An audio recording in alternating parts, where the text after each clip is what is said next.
A former Navy SEAL returns to a forgotten ranger station in the middle of winter, believing the journey is only meant to close a chapter of his past. But his German Shepherd, who once followed every command in war, suddenly refuses to obey, as if guiding him toward something he cannot turn away from. The house, meant to be empty, shows quiet signs of life, making him question why he was truly led there. Fragments of his adoptive mother's past and a long-buried secret begin to surface, pulling him toward a truth he has avoided. When a child appears and the law comes knocking, the soldier realizes some choices reshape more than one life. Caught between duty, conscience, and the unspoken trust of a loyal dog, he must decide who he is willing to be from this moment forward. If you want to see where that choice leads, please like this video and subscribe to Silent Paws Steady Hearts to continue the story. The storm had been falling for hours, not violently, but with the quiet persistence of something that intended to stay. Snow pressed against the windshield in thick, slanted lines, blurring the forest into a gray-white tunnel. The road had narrowed miles ago, reduced from asphalt to a hard-packed ribbon carved between towering pines. Nathan Hale kept both hands on the steering wheel, his grip steady, his posture rigid in the driver's seat, as though he were still behind the controls of a military transport, rather than a rented SUV with a heater that struggled to keep the cold at bay. At 40, Nathan carried himself with the restrained economy of someone trained never to waste movement. He was tall, broad-shouldered, without excess bulk, his strength functional rather than showy. His hair, cut short in a practical military style, was dark brown threaded with early gray at the temples. A permanent line rested between his brows, etched there by years of vigilance rather than age. His beard, trimmed but never soft, framed a jaw that looked carved rather than grown. To strangers, he appeared calm, capable, distant. To those who knew him well, that calm masked a man who had learned to keep his thoughts locked behind reinforced doors. He had not wanted to come here. The Tram Kiam Lum, an old ranger station buried deep in the Pacific Northwest, had been mentioned only once in his mother's will, listed as property, nothing more. No memories attached, no explanation. Just coordinates, a key sealed in an envelope, and a sentence written in Margaret Hale's careful, slanted handwriting. "You'll know what to do when you arrive." Nathan had told himself this was logistics, not sentiment.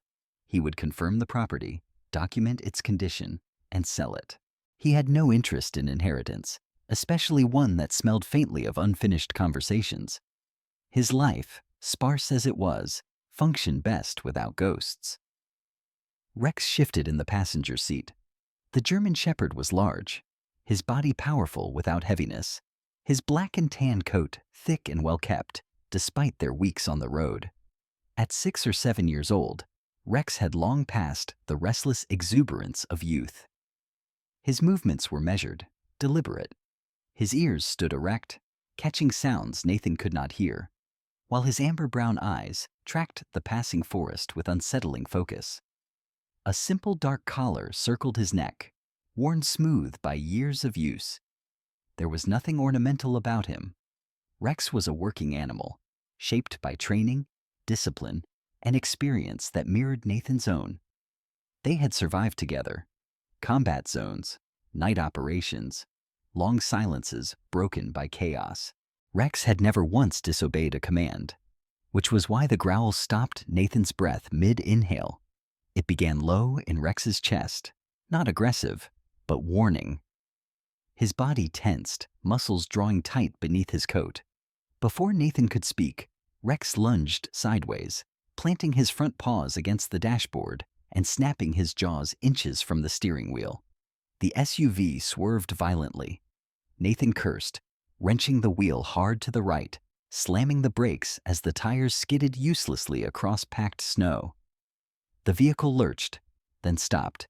Silence rushed in, thick and absolute. Nathan's pulse thundered in his ears as he stared straight ahead. chest rising and falling with controlled force. His first instinct was anger, sharp and immediate, honed by years where hesitation meant death. "What the hell was that?" he snapped. Rex did not look at him. The dog remained rigid, gaze locked on the white blur ahead, his breathing shallow and fast. His hackles lifted slightly, not in threat, but in alertness. Nathan reached out and seized Rex's collar, his voice low, dangerous. "Down. Sit." The command was reflexive, a tone that had never failed. Rex did not move. Nathan froze. In all the years they had worked together, Rex had never ignored him. Not once. Even injured, even terrified, even exhausted, the dog had always responded. Obedience had been the bedrock of their partnership. Nathan released the collar slowly. The snow continued to fall, swallowing sound. The engine idled, a muted hum in the cold. Something was wrong. Nathan opened the door and stepped out. The cold hit him like a physical force, seeping through his coat, biting at his skin. Snow crunched beneath his boots as he moved around the front of the vehicle, scanning the road for obstacles, fallen branches, anything that might explain Rex's reaction. There was nothing. The road behind him was already disappearing. His tire tracks softened and blurred as though the storm were actively erasing evidence of his arrival. He turned, scanning the ground near the hood. No fresh animal tracks, no signs of another vehicle, and no footprints belonging to an adult. His breath caught when he saw them. Small prints pressed into the snow, shallow and uneven, as though made by someone tired or unsteady.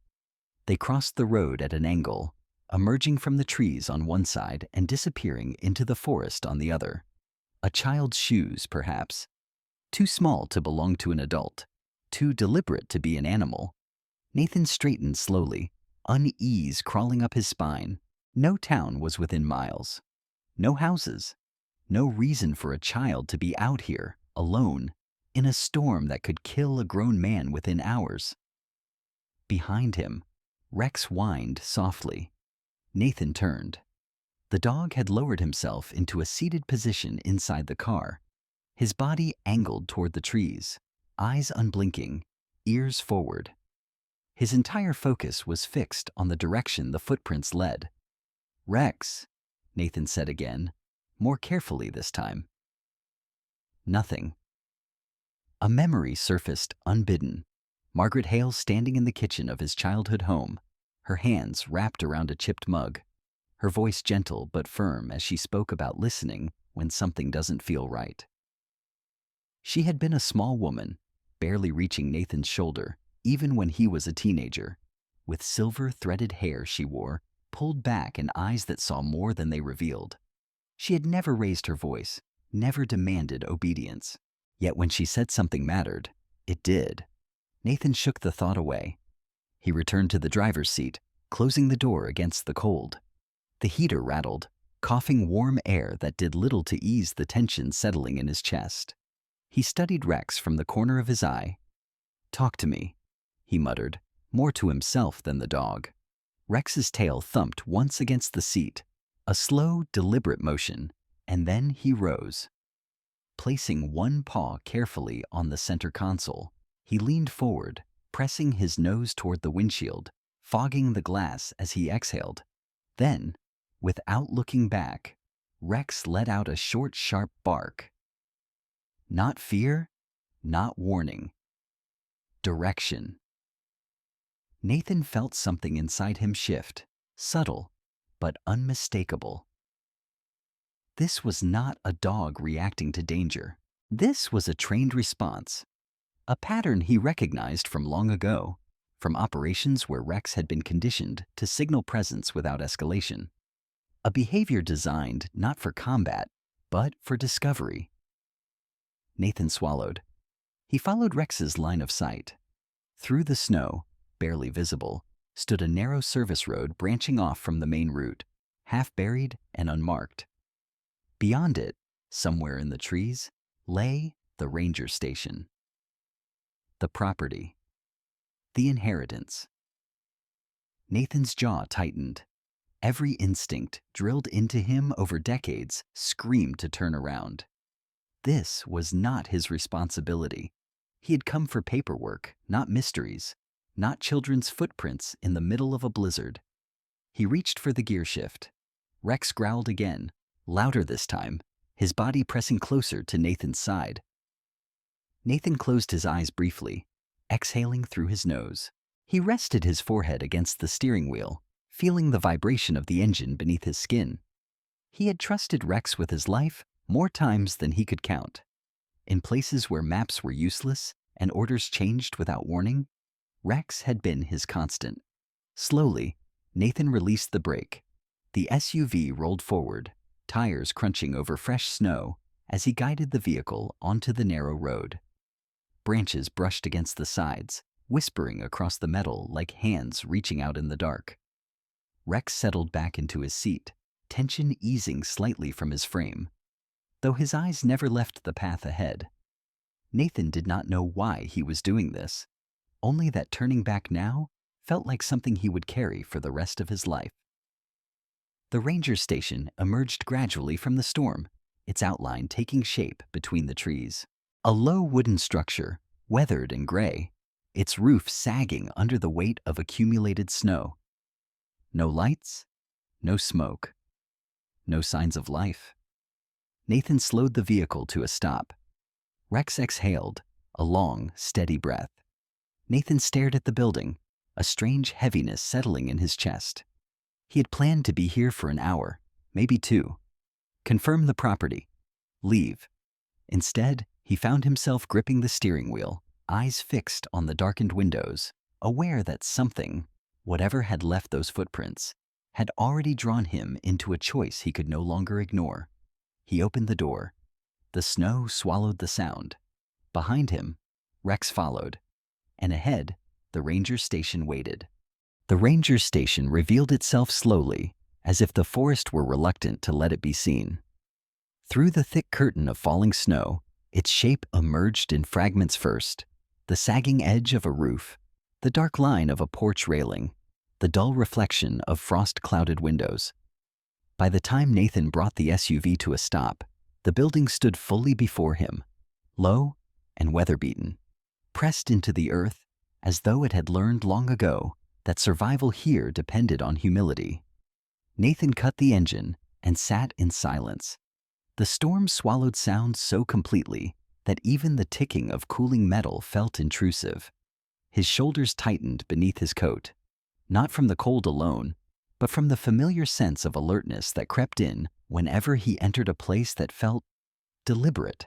He had known structures like this before: safe houses hidden in plain sight, buildings that did not announce their purpose and did not welcome curiosity. Rex jumped down from the passenger seat, landing in the snow with practiced ease. The German Shepherd stood tall and still, his large frame outlined against the white ground, his black and tan coat already dusted with flakes. His ears were upright, angled forward, and his tail hung low but steady. He did not rush ahead or circle the perimeter. Instead, he faced the station directly, breathing in slow, controlled pulls of air, as though confirming something he already expected to find. Nathan stepped out more cautiously, boots crunching as he scanned the surroundings. The trees stood close together here, their branches heavy with snow, enclosing the clearing in a way that felt intentional rather than accidental. No footprints were visible now. The storm had already claimed the road behind them. The sense of isolation was complete. He reached into his coat and removed the key Margaret had left him. It was old, heavier than it needed to be, the metal worn smooth where countless fingers had once turned it. His mother's handwriting flickered through his thoughts again, precise, restrained, never wasting words on comfort. She had raised him that way too, with the quiet insistence that understanding mattered more than explanation. The lock resisted at first, stiff with cold, then yielded with a muted click that echoed too loudly in the stillness. Nathan pushed the door open and was met by a rush of stale, frozen air, carrying the faint scent of old wood and ash. He stepped inside, Rex close at his heel, and shut the door behind them. Darkness pressed in immediately. Nathan flicked on his flashlight, the beam cutting a narrow path through the gloom. The interior was simple, but solidly built. A stone fireplace dominated the far wall, its hearth blackened by years of use. A rough wooden table stood near the center, flanked by two mismatched chairs. Shelves lined one wall, mostly empty, though a few dented tins and glass jars remained, their contents long gone. A narrow counter with a rusted sink occupied the opposite side, the faucet stiff and unused. The cold inside was sharp, but it was not the dead, abandoned cold Nathan had expected. He crossed the room slowly, the flashlight beam sweeping low. When it landed on the counter, he stopped. A metal bowl sat there, half filled with water.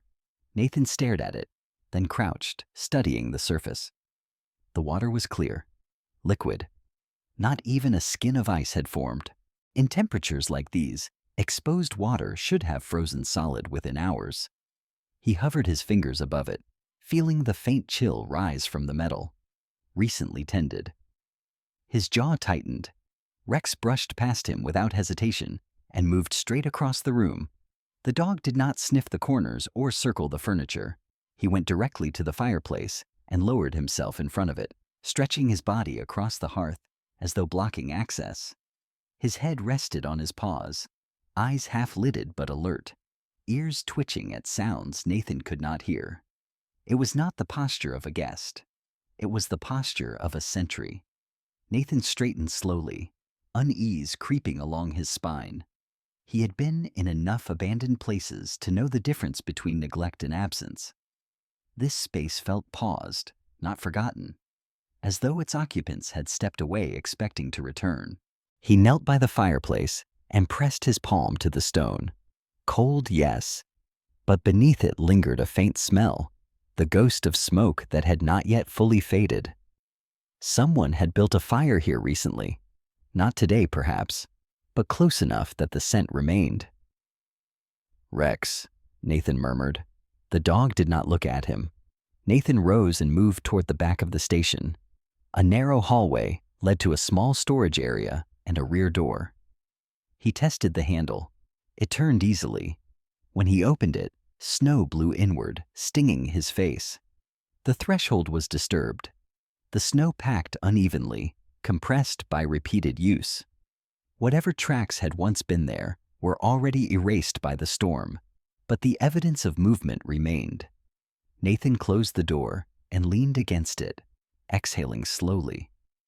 His mind began assembling possibilities, none of them reassuring. A traveler, a squatter, someone who knew this place existed when it should not have. He thought of Margaret again, of the way she used to pause before answering certain questions, as though weighing what could be said without doing harm. He returned to the main room. Rex had not moved. The dog's gaze remained fixed on the doorway, his body still and composed. Nathan noticed the subtle shift in his breathing, the slight relaxation in his shoulders. Whatever had unsettled Rex on the road had not followed them inside. Or perhaps this was where it ended. Nathan's flashlight drifted downward, catching shallow grooves carved into the wood beneath the doorframe. He crouched and brushed away a thin layer of frost with his glove. Letters emerged, deliberate and careful. "If there is still fire, do not call the authorities." Nathan stared at the words, his chest tightening. There was no panic in the carving, no urgency. Whoever had written this had taken their time, certain that the message would one day matter. Nathan had known people who lived outside official systems, who believed paperwork could be more dangerous than compassion. He had told himself for years that such choices were not his responsibility. Rex shifted suddenly. The movement was subtle, but sharp enough to pull Nathan's attention away from the words. The dog lifted his head, ears forward, muscles tightening, his gaze fixed on the far corner of the room, where shadows gathered beyond the reach of the flashlight. Nathan followed his line of sight. At first, there was nothing, just shelves, a coil of rope, a neat stack of firewood. Then he heard it, A sound so faint it might have been imagined if Rex had not reacted. Not a voice, not footsteps. More like the settling of old wood, a shift deep within the structure, as though the building itself were adjusting. Rex took one step forward and stopped. Nathan's pulse slowed, heavy and deliberate. He swept the flashlight across the room again. Nothing moved. The sound did not repeat. After a moment, Rex eased back, lowering himself once more in front of the fireplace, though he remained half upright, ready. Nathan stood still, his thoughts racing. This place did not feel hostile.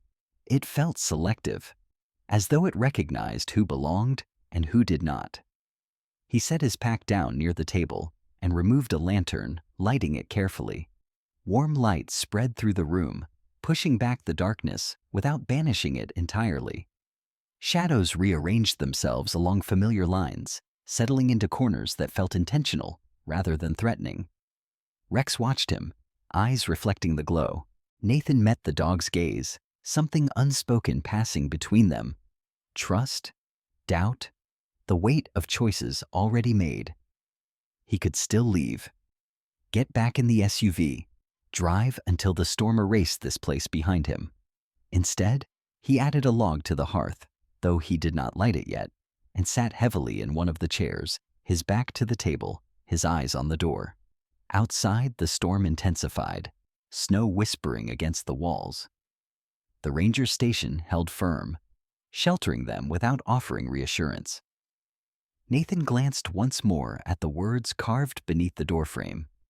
He did not reach for his phone. The question lingered, heavy and unanswered. Who had once been protected here? And why had Margaret Hale never spoken of it at all? The night deepened around the ranger station, the storm pressing against the walls with patient insistence. Nathan sat at the table beneath the lantern's glow, his coat still on, his shoulders drawn tight as though bracing against more than the cold. Rex remained near the hearth, his large frame half turned toward the room, half toward the door, amber eyes tracking every shift of shadow. The dog was calm now, but it was the calm of readiness, not rest. Nathan opened his pack and began unpacking with methodical care, laying out what little he would need for the night. As his hands moved, his thoughts kept circling the same questions. The bowl of unfrozen water, the smell of old smoke, the words carved into the wood. None of it fit the story he had told himself on the drive up here. This was not an abandoned place. It was a place that had been used, then deliberately quieted. When his fingers brushed against cold metal, he paused.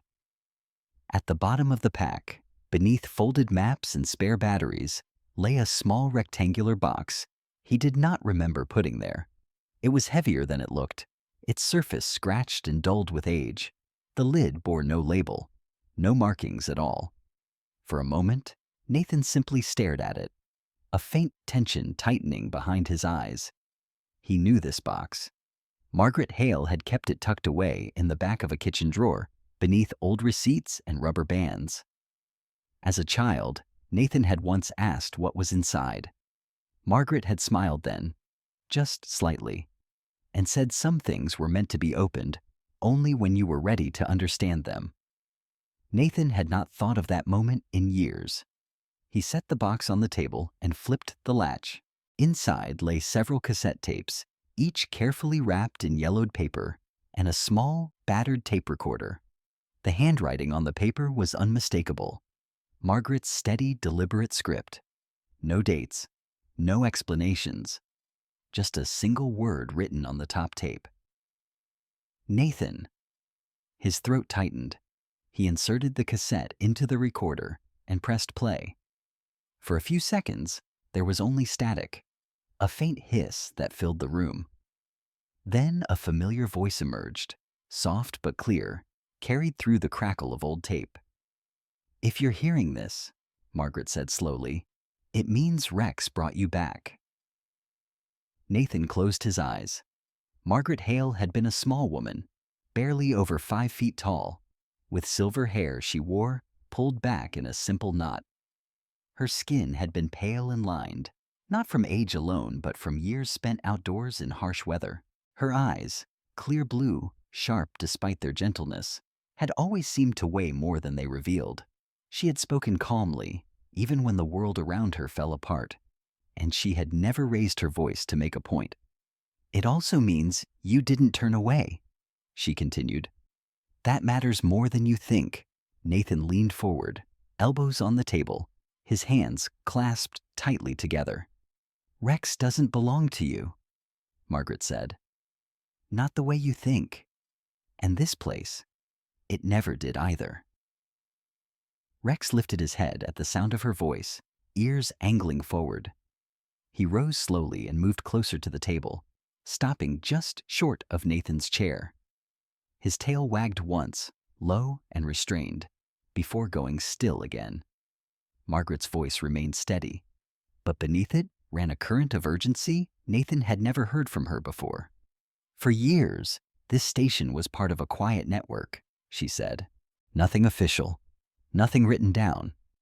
We brought people here when winter would have killed them otherwise. Runaways, children, families who slipped through the cracks when systems failed them." Nathan's jaw tightened. He had spent his career trusting systems, even when they were imperfect, even when they demanded things he did not want to give. "Rex was trained here," Margaret continued, "not for war, for watchfulness. He was taught to guard without fear, to recognize distress without aggression, children especially. He knows when someone needs shelter, not capture." Rex shifted again, his gaze flicking briefly toward the kitchen floor before returning to the recorder. Nathan's heart gave a slow, heavy beat. Margaret paused, as though choosing her next words carefully. "I took you in after your unit's mission fell apart," she said quietly. "You came home with more than injuries, even if you never spoke of them. I didn't tell you what that operation cost because I believed you needed time. I believed you'd come back here when you were ready to see it." Nathan's fingers tightened until his knuckles ached. He had told himself for years that the mission had gone wrong because of bad intelligence, shifting orders, circumstances no one could control. He had not wanted to examine the consequences too closely. Margaret had never pushed him to. She had simply watched, waited, and prepared. The tape hissed softly as Margaret drew a breath. "If Rex is restless," she said, "follow him. He will show you what I couldn't put into words." The recording clicked off. Silence settled heavily over the room. Nathan remained motionless, the weight of Margaret's words pressing down on him. He had expected answers. What he had received instead was a map with no clear path, a truth that demanded more questions. Rex nudged his knee gently with his nose. Nathan looked down at him. "You knew," Nathan murmured, his voice rough. "You knew all along." Rex's ears flicked. He turned and walked toward the kitchen, stopping near the center of the floor. He lowered his head and sniffed, then began pawing at the wood with focused determination. Nathan rose slowly. The kitchen floorboards were old but well-fitted, worn smooth by decades of use. Rex scratched at one particular plank, then another, his movements deliberate rather than frantic. When his claws caught beneath the edge, he paused and looked back at Nathan, eyes intent. Nathan knelt beside him and ran his hand along the seam. The wood gave slightly under pressure. A memory surfaced. Margaret once scolding him for slamming a drawer too hard, warning that old houses remembered rough hands. Nathan gripped the edge of the plank and pulled. The board lifted with a muted creak, revealing a dark space beneath. A rush of colder air rose from below, carrying the faint smell of earth and old fabric. Nathan angled the lantern downward, its light spilling into a narrow chamber no more than 4 feet deep. A shelter. The space was carefully constructed, its walls reinforced, its floor covered with a thin layer of worn blankets. A small crate held canned food and bottled water. Everything was arranged neatly, efficiently. This was not a hiding place made in panic. It was a refuge built by someone who expected it to be used again and again. Rex lay down beside the opening, his body positioned protectively, as though guarding an invisible occupant. Nathan's chest tightened. This was what Margaret had left him. Not land, not a structure to be sold, but proof. Proof that she had lived a life he had only glimpsed in fragments, that she had believed shelter was sometimes more important than rules. Nathan sat back on his heels, lantern still in hand, and stared into the darkness beneath the floor. "I didn't know," he said quietly, though he was no longer sure whom he was speaking to. Rex remained still, his presence solid and unwavering. Nathan understood then, with a clarity that left no room for denial, that his mother had not trusted him with a house. She had trusted him with a truth she could no longer carry alone.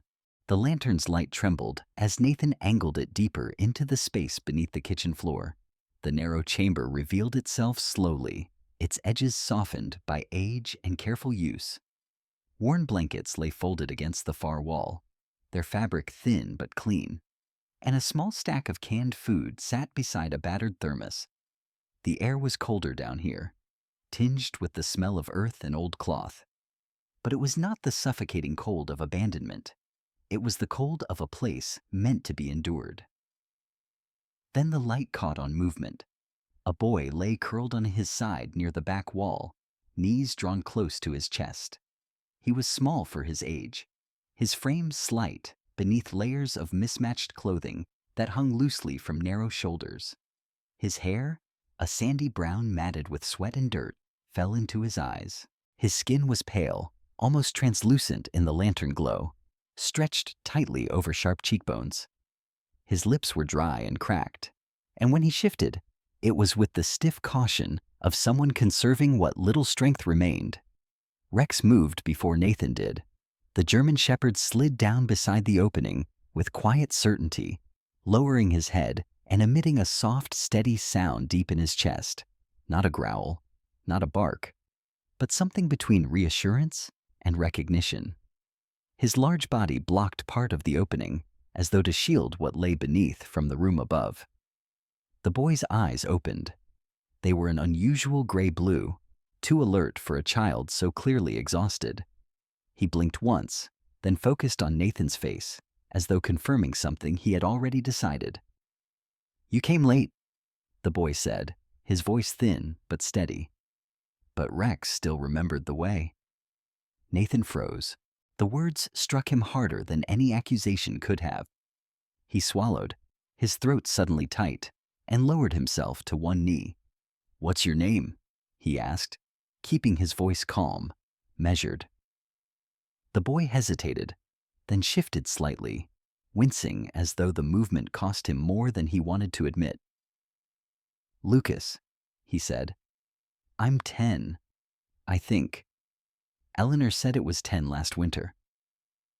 Nathan absorbed this silently. 10. Too young to be alone, too young to carry the kind of composure Lucas held on to with such effort. Rex leaned closer, pressing his flank gently against the boy's side. Lucas's hand lifted weakly and rested in the thick fur at Rex's neck, fingers curling as though this were a habit formed over time rather than a desperate grasp. Nathan noticed then how Rex positioned himself, angled slightly toward Lucas, his body a barrier between the child and the room beyond. It was the same stance Rex had taken countless times overseas when civilians were present, protective, non-negotiable. "How long have you been here?" Nathan asked. Lucas considered the question, his gaze drifting toward the ceiling, as though measuring time by sounds rather than days.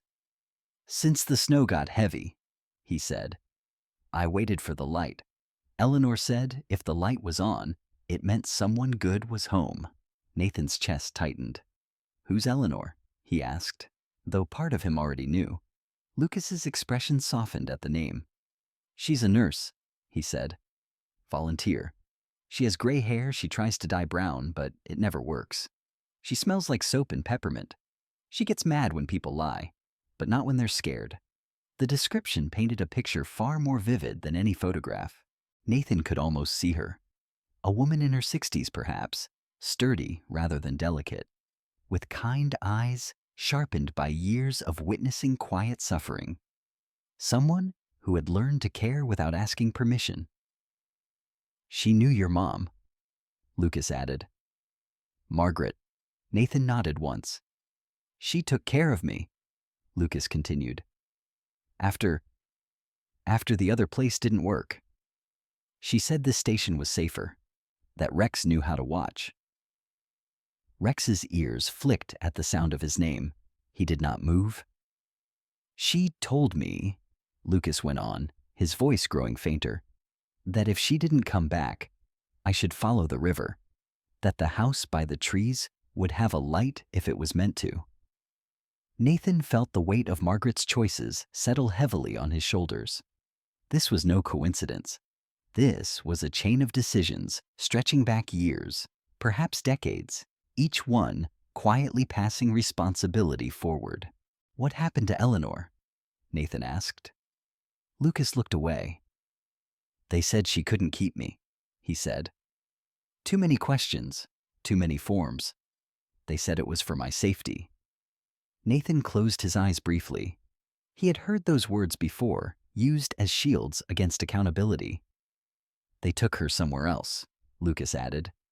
"She told me not to be afraid. She said systems don't mean to hurt people.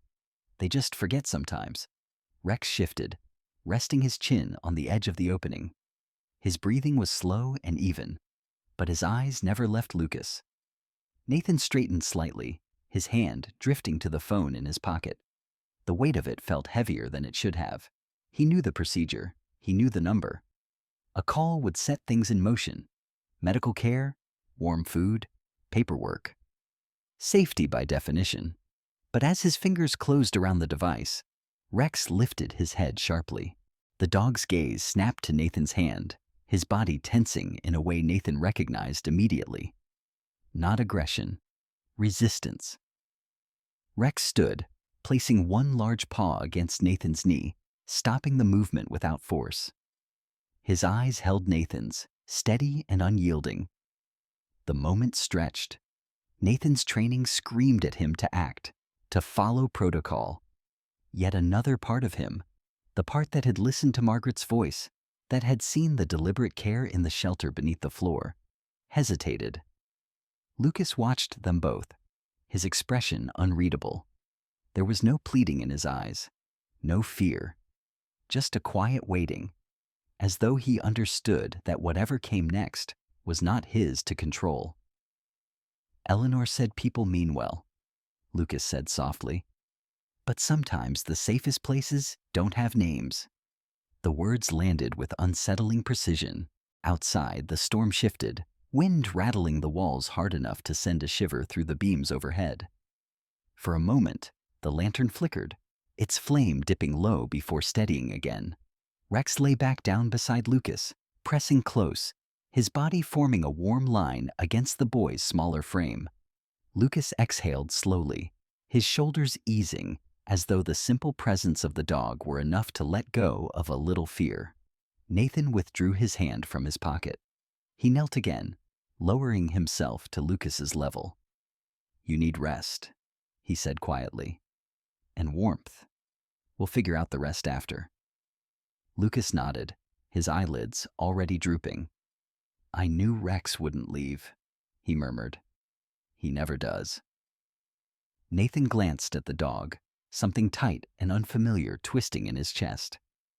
"I can't promise anything yet," Nathan said, more to himself than to the boy, "but you won't be alone tonight." Lucas's breathing slowed, slipping toward sleep, his fingers still tangled in Rex's fur. Nathan rose slowly and replaced the floorboard, leaving a narrow gap for air and light. He added another log to the hearth and lit it this time, the fire catching with a soft crackle. Warmth spread gradually through the room, pushing back the sharpest edge of the cold. Nathan stood there for a long moment, watching the flames. If he called the authorities, Lucas would be processed, categorized, placed somewhere clean and well lit. Safe, on paper. But Rex, with every instinct shaped by years of watchfulness, was telling him something else. Not here. Not like this. Nathan did not reach for his phone. Morning came slowly to the ranger station, not with sunlight, but with a gradual thinning of the dark. The storm had eased during the night, leaving behind a world muffled by snow. Inside, the fire Nathan had lit hours earlier had burned down to embers, casting a low red glow across the stone hearth. Rex lay stretched beside it, his large body curved protectively around the edge of the floorboard opening. Lucas slept beneath, his breathing shallow but steady, one small hand still tangled in the dog's fur. Nathan had not slept. He sat at the table with a mug of lukewarm water clasped between his hands, staring at the grain of the wood as if it might offer answers. His mind replayed fragments of the night. Lucas's voice, Margaret's recording, Rex's unyielding presence, each piece pressing against something he had kept sealed for years. When Lucas finally stirred, Nathan moved quietly. He lifted the floorboard just enough to peer down, careful not to let cold air rush in. Lucas's eyes opened at once, alert despite the exhaustion etched into his face. "You don't have to whisper," Lucas said. "I'm used to listening." Nathan nodded, struck again by how composed the boy was, how practiced in stillness. He helped Lucas up slowly, wrapping him in one of Margaret's old wool blankets. Up close, the signs of malnutrition were impossible to miss. Wrists too thin, collarbones sharp beneath the skin, the faint tremor in his hands that came not from fear, but from lack of fuel. Nathan felt a tightening in his chest he did not try to name. They sat near the fire, Rex positioned between them and the door. Lucas sipped water in careful, measured swallows, while Nathan retrieved a small notebook from the metal box he had opened the night before. Unlike the tapes, this one was not labeled with his name. The handwriting inside was different, slightly slanted, the pressure uneven in places, as though written during moments of strain. "Eleanor wrote that," Lucas said, noticing Nathan's hesitation. "She said writing helps when the waiting gets heavy." Nathan glanced up. "Did she say why she kept it here?" he asked. Lucas shrugged, then winced slightly as the movement pulled at stiff muscles. "She said this place remembered things," he replied, "and that sometimes people needed reminders more than explanations." Nathan turned the page carefully. The entries were sparse, written over several years. Names appeared and disappeared, sometimes accompanied by brief notes. "Arrived with frostbite, stayed 3 nights, child wouldn't speak." No last names, no dates precise enough to trace. It was a record not meant for systems, but for conscience. Then Nathan reached a page that made his breath catch.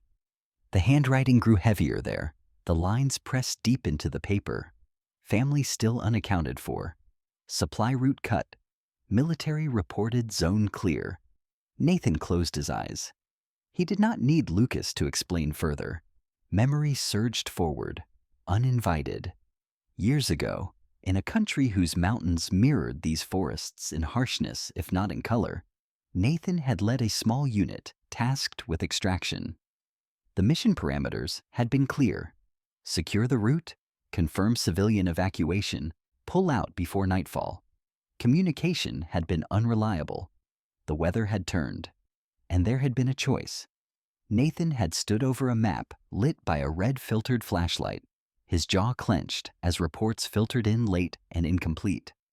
His men were exhausted, ammunition low, extraction already delayed. He had marked the sector as cleared. The decision had allowed his unit to withdraw safely. No one under his command had been lost. But the network Eleanor belonged to, though he had not known her name then, had still been operating in that zone. A family remained, hidden and waiting for help that never came. The supply line had been severed the moment Nathan's report went through. Nathan opened his eyes. Lucas watched him quietly, his expression unreadable but attentive. "She was my mother," Lucas said at last, "and my father, and my sister." Nathan swallowed. They waited, Lucas continued, his voice even. Eleanor said they believed help was coming. When it didn't, they tried to move. Winter came early. Nathan felt the weight of those words settle into his bones. He had heard casualty reports before. Numbers, summaries. But this was different. This had a face now. A voice. I survived because Rex found me, Lucas added, glancing at the dog. Rex lifted his head slightly at the sound of his name, eyes soft but focused. He stayed with me, Lucas said. Kept me warm. Barked until Eleanor came. Nathan's breath hitched. Rex had been there, not as a weapon, not as an asset, but as a witness. The realization struck Nathan with unsettling clarity. Rex had not changed after that mission. Nathan had. The dog had simply stopped responding to orders that conflicted with the one thing he had been trained never to ignore: the presence of life that needed protection. You didn't betray me, Nathan murmured, looking down at Rex. You remembered. Rex's tail thumped once, slow and deliberate. Nathan rose and paced the length of the room, his movements controlled but tense. He had spent years telling himself that survival justified decisions like the one he had made. That responsibility ended with the mission parameters. Margaret had never challenged him directly. She had simply placed Rex in his care and waited. Now, the past stood in front of him in the form of a 10-year-old boy wrapped in a blanket too big for his frame. Midway through his pacing, Rex suddenly stiffened. The dog's head snapped toward the window, ears pricked, body tensing in a way that made Nathan stop instantly. He followed Rex's gaze to the frost-clouded glass. Outside, something moved. Not a person, just a shadow passing briefly across the snow before disappearing behind the trees. It could have been a deer, a falling branch, or it could have been someone drawn by the faint smoke rising from the chimney. Rex did not bark. He did not growl. He moved to Lucas's side instead, positioning himself squarely between the child and the window. Nathan felt the moment lodge deep inside him. This was not about threats. This was about priorities. The world beyond the station did not know Lucas existed, and once it did, the boy would be reduced to a file, a case number, a problem to be solved neatly and moved along. Nathan returned to the table and picked up his phone again. His thumb hovered over the screen. Calling would be easy. It would also be final. He looked at Lucas. You understand what could happen if I don't call, Nathan said quietly. Lucas nodded. They said I'd be safe, he replied. They said that before too. Nathan closed his eyes briefly. The soldier in him wanted certainty, rules, clear outcomes. The man Margaret had raised was beginning to understand that some responsibilities could not be handed off. He slid the phone back into his pocket. Rex exhaled softly, tension easing just a fraction. Nathan knelt in front of Lucas, meeting his gaze fully for the first time. I can't change what happened, he said, but I won't pretend it wasn't my doing. If I stay quiet, things will get complicated. Hard. For both of us. Lucas studied him for a long moment. Eleanor used to say, Lucas said finally, that doing the right thing usually feels worse before it feels better. Nathan felt something in his chest loosen, then settle into resolve. He straightened slowly. The decision was no longer theoretical. He would either turn away again or stand where he should have stood years ago. And this time, he would not ask Rex to follow.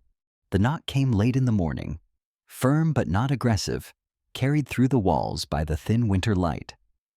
It was not the sound itself that set Rex on his feet. It was the pause that followed, the deliberate waiting on the other side of the door.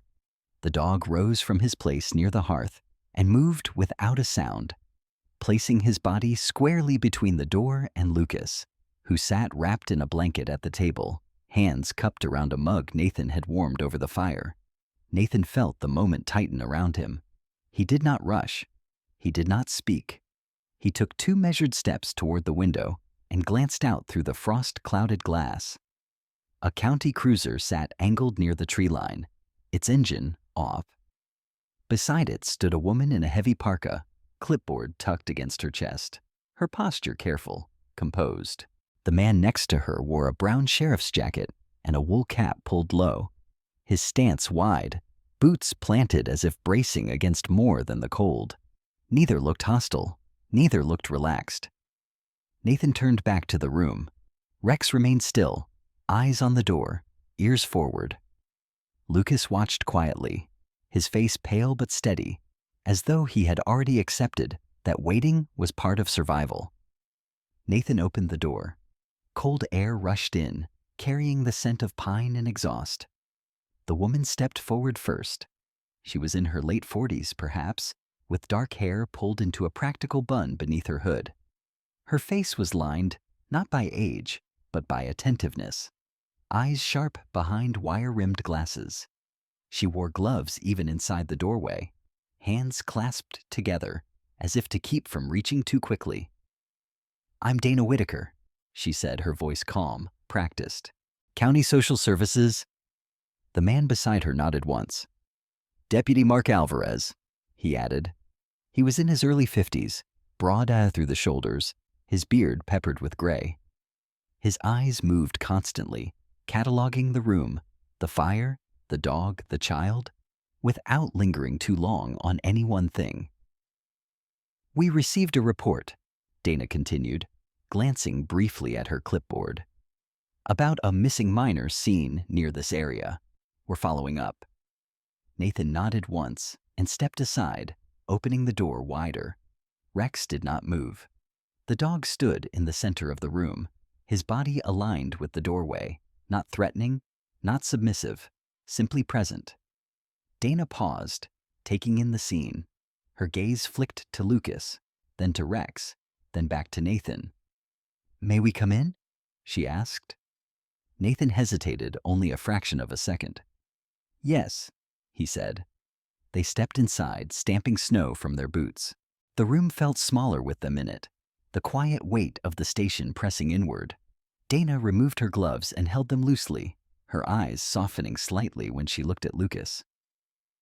"Hi there," she said gently. "My name's Dana.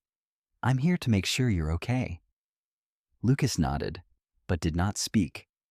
His eyes drifted instead to Rex, who remained between him and the adults, unmoving. Dana noticed. "He's very protective," she said, a faint note of approval in her voice. "He's trained," Nathan replied. Deputy Alvarez cleared his throat. "Mr. Hale," he said, glancing at a folded paper in his hand, "you've got a military record. Special operations. That correct?" Nathan met his gaze. "That's right." Alvarez nodded, his expression unreadable. "And this property belongs to you?" "It was left to me," Nathan said. "Yes." Dana shifted her weight, choosing her words carefully. "We believe the child may have run from a placement," she said. "If that's the case, he needs to be returned so we can ensure his safety." Nathan felt Rex tense, just slightly. "He didn't run from danger," Nathan said evenly. "He ran toward shelter." Dana's eyes flicked to the fire, the blankets, the carefully stocked supplies. Something like recognition passed through her expression, but she did not comment on it. "Even so," Alvarez said, "the law's clear. If a minor is found outside the system, we're obligated to intervene." Nathan nodded. "I understand." The moment hung there, balanced on a knife's edge. Nathan could feel the weight of the decision pressing against his ribs. He could step aside now, let the system take over, walk away clean, as he had been trained to do so many times before. Rex took one step forward, not toward the visitors, but toward Lucas. He placed himself fully in front of the boy, his back to the door, his head level, eyes calm. He did not growl. He did not bare his teeth. He simply stood. Dana inhaled slowly. "That dog's making a point," she said quietly. Alvarez's hand hovered near his belt, not touching anything, just acknowledging the possibility. Nathan spoke before either of them could. "I'm not refusing cooperation," he said, "but I'm not handing him over without assuming responsibility." Dana looked at him sharply. "You mean legal responsibility?" "Yes." Silence stretched. Outside, wind pushed snow against the walls in a long, low whisper. Dana exchanged a glance with Alvarez, then looked back at Nathan. "That would reopen records," she said. "Your records. His. Anyone connected to this situation." "I know," Nathan replied. "And it would put you under review?" Alvarez added. "Your past deployments? Decisions made in the field." Nathan nodded again. "I know." Dana studied his face for a long moment, as if searching for something beneath the controlled exterior. Whatever she found there seemed to settle something in her. "There's paperwork," she said at last. "Emergency guardianship. Temporary to start. It doesn't erase anything. It brings everything into the open." "Good," Nathan said. Rex exhaled softly, tension easing just a fraction. Dana retrieved the forms from her bag and set them on the table. The pen she offered Nathan felt heavier than any weapon he had ever carried. Halfway through the paperwork, something shifted. Rex's ears snapped upright, his head turning sharply toward the window. He did not move otherwise, but the change in his posture was unmistakable. Nathan glanced out and saw a second set of tire tracks cutting across the snow near the tree line. Fresh, hurried, already beginning to fade. Alvarez followed his gaze. "That's not ours," the deputy muttered. Dana looked up, concern flickering across her face. "Someone else came looking," Nathan said quietly. The realization landed hard. Whatever forces had circled Lucas before had not vanished. They had only waited. Dana finished the last signature quickly and slid the paper toward Nathan. "If you sign this," she said, "there's no stepping back. You'll be the first name on every document from here on out." Nathan picked up the pen. He thought of Margaret's voice on the tape, of Rex in the snow, of Lucas beneath the floor, waiting for a light. He signed. The sound of pen on paper felt final. Dana gathered the forms and met Nathan's gaze. "I won't lie to you," she said. "This won't be easy. People will ask questions." Nathan nodded. They should have asked them years ago. Alvarez cleared his throat again, less formally this time. "For what it's worth," he said, "I've seen men run when things get complicated. You didn't." Nathan did not respond. Dana turned to Lucas and knelt slightly, lowering herself to his level. "You'll stay here for now," she said gently. "We'll check in. Make sure you're safe." Lucas glanced at Rex, then back at her. "I am," he said simply. When they left, the door closed softly behind them, the sound swallowed almost immediately by the snow. Nathan stood in the quiet, the weight of what he had done settling into his chest. He felt no relief, no triumph, only a steady, grounded resolve. Rex returned to Lucas's side and lay down, his body forming a warm barrier once more. For the first time, Nathan understood the difference between staying because he had to and staying because he chose to. Winter loosened its grip gradually, not with drama but with patience. Snow receded from the edges of the clearing in uneven patches, revealing dark soil and flattened grass beneath. The river, once locked beneath a skin of ice, began to move again, its current audible through the trees in the quiet hours of morning.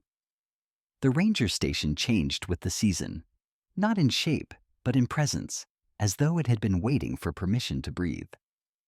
Nathan worked without urgency and without a plan grand enough to call one. He repaired what was necessary and left the rest untouched. Broken boards were replaced. The roof no longer leaked.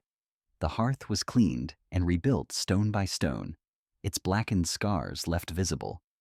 There was no sign hung on the road, no name painted on the wall.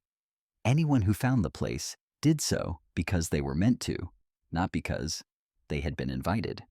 Lucas stayed. The boy grew slowly stronger, his cheeks filling out, his hands steadier each morning as he helped carry wood or sweep the porch. He was still quiet, still watchful, but the tension that had once pulled his shoulders inward eased with time. His hair, now trimmed and clean, fell into his eyes less often. When he laughed, which happened more frequently than Nathan expected, the sound was sudden and unguarded, as though he were surprised by it himself. Nathan completed the paperwork with a discipline that surprised the officials involved. He attended every appointment, answered every question, opened every door that had once seemed safer to keep closed. The reviews were slow. The scrutiny was uncomfortable. But it passed, piece by piece, as truth often did when allowed into the light. Rex changed too, though more subtly. The German Shepherd remained vigilant, his posture still aligned with purpose, but the tension that had once lived constantly beneath his skin softened. He spent more time stretched out on the porch, head resting on his paws, eyes following the bend of the river as though memorizing its rhythm. At night, he took his place near the door without being asked, a silent sentinel beneath the glow of the lantern Nathan kept lit until dawn. The light became a habit. Every evening, no matter the weather, Nathan lit the lantern and placed it near the front window. Its warm glow spilled outward, reflected faintly in the river's dark surface. Smoke rose from the chimney in thin, steady lines. From a distance, the station looked neither abandoned nor welcoming. It simply existed, a point of quiet certainty in a landscape that offered few guarantees. Word traveled without being spoken aloud. Hunters passing through mentioned a light they hadn't seen before. A pair of hikers, lost after dusk, found their way back by following the glow through the trees. A truck stalled on the forest road one evening, and its driver, a man with shaking hands and a story he did not tell, sat by the fire until morning without being asked for anything in return. Nathan did not ask questions either. He understood now that shelter did not require explanations to be effective. Midway through the spring thaw, something shifted again. Rex began rising earlier, pacing the edge of the clearing at dawn, his ears angled toward the riverbank. He did not bark. He did not whine. He simply watched, waiting with a patience that made Nathan uneasy. One morning, Nathan followed him down the narrow path that led toward the water. Near the bend in the river, half hidden by brush, they found it. An old marker, little more than a weathered post driven into the ground, its surface carved with faint lines barely visible beneath years of erosion. No names, no dates, just a symbol etched deep into the wood, a simple circle intersected by a line. Nathan knelt, brushing away moss and dirt with careful fingers. He recognized it. The symbol had appeared in Eleanor's notebook, scribbled in the margins beside certain entries. Not an address, not a warning. A sign used by those who knew where to look, marking places where help could be found without being announced. Rex sat beside him, calm, certain. Nathan felt something settle inside his chest, a final piece clicking into place. This house was never meant to stand alone. It was part of a quiet constellation, guided not by authority but by presence. They left the marker as it was. By summer, the ranger station had become known among locals without ever being discussed openly. The general store clerk nodded when Nathan came in for supplies. A woman named Ruth, short, round, with skin weathered by years of sun and wind, left a basket of vegetables on the porch one afternoon and did not knock. A retired carpenter stopped by once, examined the beams, and returned the next day with better tools than Nathan owned, saying only that old houses deserved steady hands. Lucas listened to the stories that drifted through, absorbing them quietly. He spent evenings by the river, skipping stones under Rex's watchful eye. At night, he slept without nightmares, the steady crackle of the fire anchoring him in place. One evening, as the air cooled and the lantern flickered to life, Lucas asked a question he had been holding back. "Do you think the house knows?" he asked. Nathan looked at him across the table. "Knows what?" "That it's needed," Lucas said. Nathan considered this. "I think it knows what it's meant for," he replied. "Same as we do." Lucas nodded, satisfied. Late that night, long after Lucas had gone to sleep, Nathan sat alone on the porch. The river murmured below, its voice steady and unbroken. Rex lay at his feet, his breathing deep and even. Nathan rested his hand against the dog's shoulder, feeling the solid warmth there. "You were right," Nathan murmured. Rex did not respond. He did not need to. In the months that followed, the light continued to burn. People came and went. Some stayed an hour. Some stayed a night. No one stayed without reason. No one left without warmth. Rex grew older. The gray around his muzzle deepened, his movements slowing slightly, though his eyes remained sharp. He still took his place at the door each night, but sometimes he rested his head against the frame instead of standing. On those nights, Nathan stayed close, listening to the rhythm of the house, the river, the life that flowed quietly through both. One evening, near the first snowfall of the following winter, Rex did not rise when Nathan lit the lantern. He remained lying on the rug by the hearth, eyes open, calm, his breathing slow and unlabored. Nathan knelt beside him, concern tightening his chest. Rex's tail thumped once, weak but deliberate. Nathan stayed there a long time, hand resting against the dog's broad chest, feeling the steady rise and fall. There was no urgency in the moment, no fear, only an understanding that some duties did not end with action, but with rest. By morning, Rex was gone. Nathan buried him near the river, beneath the bend where the marker stood. He did not mark the grave with a stone or a name. He did not need to. The place remembered. That night, Nathan lit the lantern as always. The light shone across the water, steady and warm. Smoke rose from the chimney. Lucas stood beside him, silent but present, his hand slipping into Nathan's without hesitation. The house did not save anyone. It did not choose who arrived or who stayed. It simply held space for those willing to remain. Nathan understood then what Margaret had meant all along. Shelter was not an act. It was a commitment, one made quietly, renewed every day, carried forward by those who stayed when leaving would have been easier. The light by the river continued to burn. Sometimes, God's miracles do not arrive with thunder or sudden light.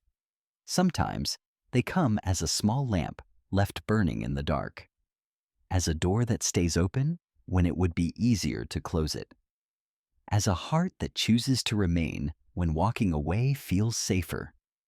In our daily lives, we often pray for signs, for answers, for something extraordinary.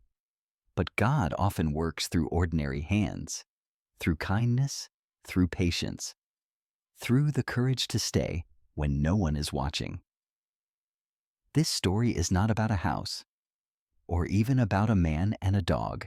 It is about how God uses broken places and wounded people to shelter others. It is about how love becomes a living prayer when we choose compassion over comfort. If you are watching this and feel lost, tired, or forgotten, remember this. The light you are waiting for may already be in your hands. The miracle may be the choice you make today, to be gentle, to forgive, or to care for someone who cannot repay you. If this story touched your heart, please share it with someone who might need hope tonight. Leave a comment and tell us where you are watching from. Your words matter more than you know. And consider subscribing to the channel so we can continue sharing stories that remind us we are never truly alone. May God bless you and your family. May He place peace in your home, warmth in your heart, and light on your path, especially in the moments when the world feels cold. Thank you for staying with us.